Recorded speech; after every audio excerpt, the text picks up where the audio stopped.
Mention the words gospel choir and inevitably a lively Christian church probably springs to mind. But one Massachusetts classroom is breaking that mold.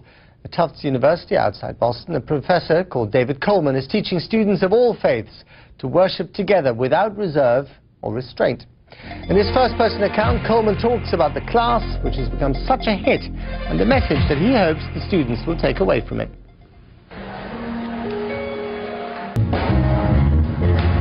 Let's rock! Oh,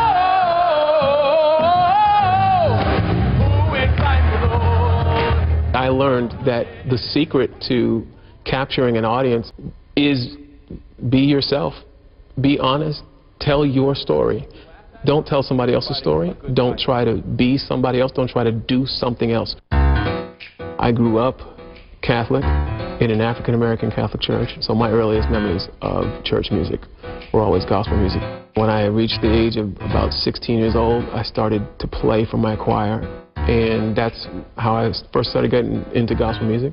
When I left Memphis and came to Boston for college, I saw an ad for a gospel pianist at MIT for their student choir, and once I started playing for that choir at MIT in 1989, I've been actively involved in gospel music ever since. Tenors and baritones, watch!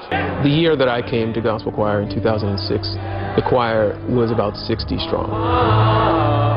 In 2 years' time, the choir had gone from 60 to 225 members, and I had to stop accepting people into the choir. Altos, I'm singing with you. 1, 2.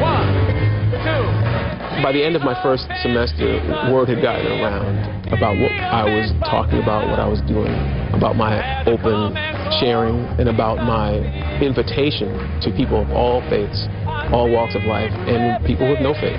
Here we go. 'Cause I need protection. I can't tell you how many emails I get from people who said, I joined gospel choir expecting to feel awkward, expecting to feel out of place, expecting to drop the course a couple of weeks in, and they ended up just the exact opposite. It became their favorite class, and they couldn't wait for the next week to go by. This is the way! This is the way we praise Him! At the core of who we are, we're longing for that connection to each other, because the signifying message in all gospel music is you are not alone. 1, 2, 3, here we go! Let's be offensive, Seeing a choir this large, with this many different people, with that many different beliefs and set of beliefs, all on one accord, clapping and moving and singing and worshiping at the same time, it's absolutely undeniable. You can't help but be moved, no matter what you think or believe. This is the way!